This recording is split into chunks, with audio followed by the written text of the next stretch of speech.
ҳеҷ гоҳ ҳаёти худро фидо накун барои хушҳолии лаҳзавӣ ё барои назари одамоне ки фардо ҳатто ту дар ёдашон намемонӣ.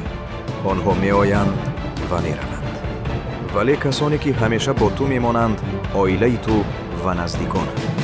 наздикони ту беҳтарин сармояи ҳаётанд. агар хоҳӣ ки касеро хушҳол кунӣ, аввал онҳоро хушнуд гардон. дили онҳо, дуои онҳо баракати ҳаёти туст. бо ғурури хеш ба сӯи орзуҳо рафтан хуб аст, вале бо дуои онҳо орзуҳо осонтар амалӣ мешаванд.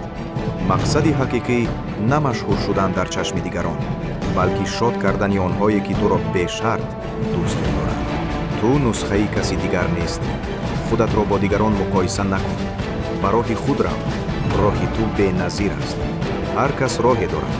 роҳи ту осон нест, вале рост аст. на ҳар роҳи зебо барои ту аст. ҳеҷ кас сазовор нест ки ту ба худат хиёнат кунӣ.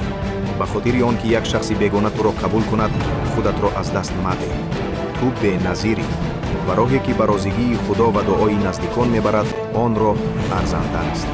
ба роҳи худ рав ва фахр кун ки ту худат ҳастӣ. дӯстони азиз, видео писанд омад? обуна шавед, лайк гузоред ва бо дӯстон мубодила кунед.